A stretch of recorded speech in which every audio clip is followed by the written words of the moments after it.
자, 그럼 이번에는 배설계에서 주요 기관 중에 하나인 콩팥에 대해서 알아보도록 하겠습니다. 콩팥은 다른 명칭으로는 신장이라는 이름을 쓰고 있고요. 우리는 지금 여러 가지 소화한 영양소들이 어떻게 소화계에서 소화되고 순환계를 따라 이동하는지, 그리고 이제 마지막에 배설이 어떻게 되는지까지 살펴볼 건데요. 첫 번째, 콩팥의 구조를 먼저 살펴보도록 하겠습니다. 콩팥은 겉보기에는 그냥 주먹 크기의 한 쌍, 그러니까 두 개의 그 콩 모양의, 그리고 팥 색깔의 그 내장기관으로 알려져 있는데요.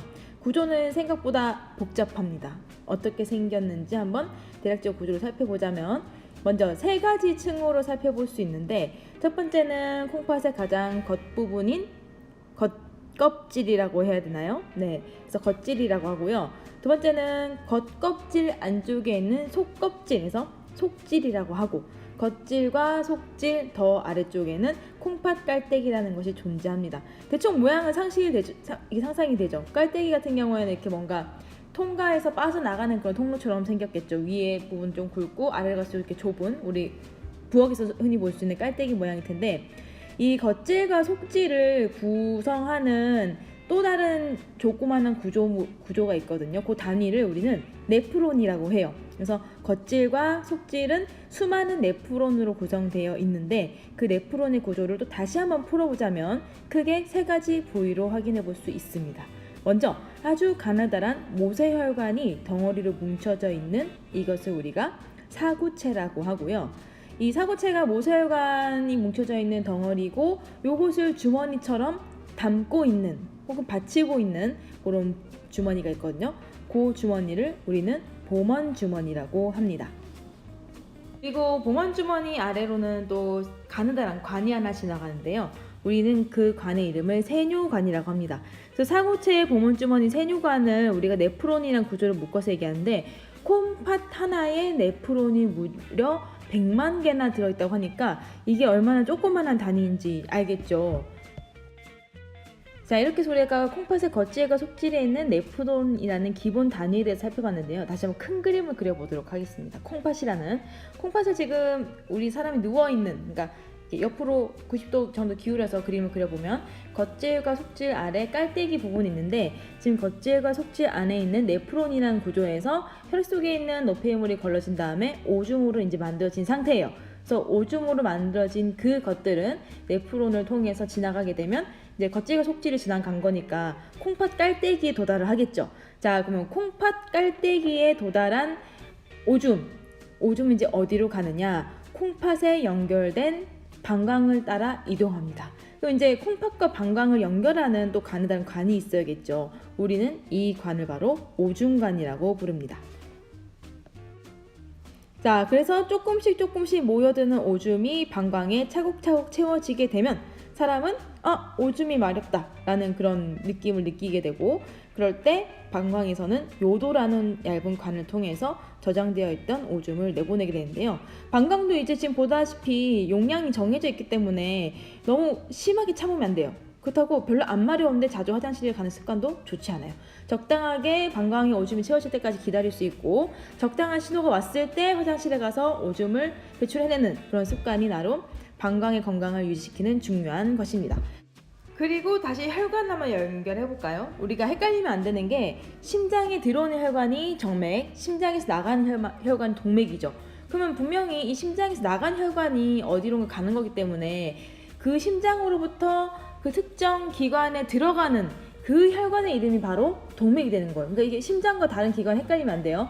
심장은 들어오는 게 정맥, 나가는 게 동맥이지만, 이 지금 콩팥도 들어오는 게 결국 심장의 동맥이 쭉 들어오는 것이기 때문에 콩팥에 들어오는 혈관의 이름이 동맥, 콩팥 동맥. 그래서 콩팥을 다 돌고 나가는, 콩팥을 나가는 혈관의 이름이 콩팥 정맥이 됩니다. 심장과 헷갈리지 않기로 주의해 주세요.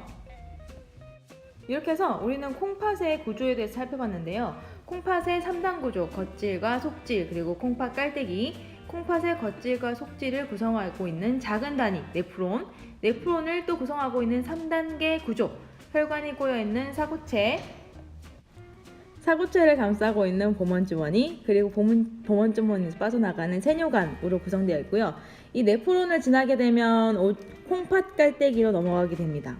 그러면 이제 방광과 연결되는 오줌관으로 가고 이제 요소를 통해서 몸 밖으로 배출되게 되겠죠. 여기까지가 콩팥의 구조인데 방금 이 그림의 주제를 오줌의 생성 과정이라고 썼긴 한데 이 부분의 설명은 사실 정확하게 얘기하면 오줌의 생성 과정이 맞긴 하지만 콩팥의 구조에 조금 더 초점을 맞춘 내용이었습니다. 자, 그러면 이번에 스스로 확인하기 문제를 풀어보면서 같이 정리해 보도록 하겠습니다. 문제 1번. 암모니아는 간에서 이것으로 바뀌어서 오줌으로 포함되어 나간다.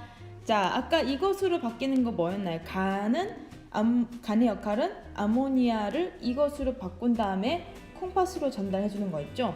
선생님 일단 자음으로만 알려드릴게요. 요런 자음으로 구성된 물질이었습니다. 그 다음에 2번. 네프론을 이루는 세 가지 부위 이름을 써보자. 콩팥은 겉질, 속질, 콩팥 깔때기로 구성이 되어 있고 특히나 콩팥의 겉질과 속질은 어떤 숟가락처럼 생긴 그 조그마한 단위가 빼곡히 들어있는 거라고 했어요. 무려 100만 개나. 그래서 이 조그만한 것이 혈관이 뭉친 이것과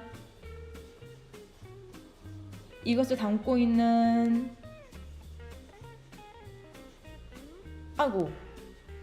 이런 글씨가 세개 됐네. 이것과 그 다음에 이것이 빠져나가는 위에다가 쓸게요. 이렇게 세 가지로 구성이 되어 있다고 했죠. 모세혈관이 꼬여있는 이것, 그 다음에 이것을 주머니처럼 감싸고 있는 이 땡땡 주머니, 그리고 이것이 빠져나가는 얇은 관. 그 다음에 3번 풀어볼게요. 우리 몸은 콩팥의 여과장치에 비유할 수 있다. 여과장치가 뭐예요? 라고 물어보면 선생님이 할 말이 없어요. 여과장치는 한마디로 걸러주는 거예요. 거름망 같은 역할을 하는 건데 한마디 정수기의 역할은 일반 물이 들어와서 깨끗하게 걸러져서 우리가 마실 수 있게끔 걸러주는 게 정수기죠. 그럼 정수기의 핵심 포인트는 여과장치에 있겠네요. 그러면 여기서 콩팥이 우리 몸의 여과장치에 비유할 수 있다라는 것은 걸러주는 역할을 하는 거겠죠. 그럼 이건 답 쓰지 않고 선생님 그냥 얘기해 볼게요. 콩팥 같은 경우에는 이제 액체로 된 상태의 노폐물이 오줌물 상태로 우리 몸을 빠져나갈 때 이제 최종적으로 검사받는 과정이에요. 이거 진짜 우리 몸 밖 나가도 돼? 아니야? 한번 흡수해 다시 쓸래? 아니야? 이거 버려? 이 과정을 거치는 마지막 관문이기 때문에 이제 노폐물이 되어서 우리 몸 밖으로 가기 직전에 더 필요한 것은 걸러져서 나가지 않도록 걸러주는 거. 그러니까 걸러준다는 게 빠져나가는 것과 빠져나가면 안 되는 것 혹은 다시 쓸 수 있는 것들을 못 가게 막아주는 것, 그것을 해주는 게 여과장치겠죠. 그래서 이 콩팥 같은 경우에는 우리 몸에서 배출할 것과 배출하지 않을 것을 갈라주는 기관이라고 볼 수 있겠네요. 그런 점에서 정수기랑 마찬가지죠. 정수기가 진짜 순수하게 H2O만 남겨놓고 다 걸러주는 건 아니잖아요. 예를 들어서 물속에 있는 미네랄, 그쵸?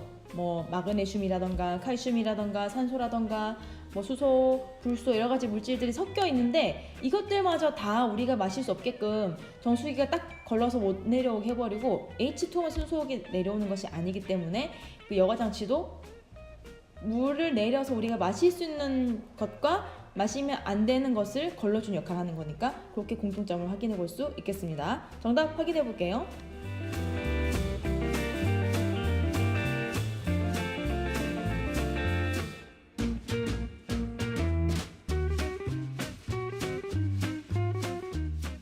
자, 이렇게 해서 178쪽의 배설계의 구조와 기능부터 180쪽의 오줌의 생성과 배설까지 한 번에 배설계를 끝냈습니다.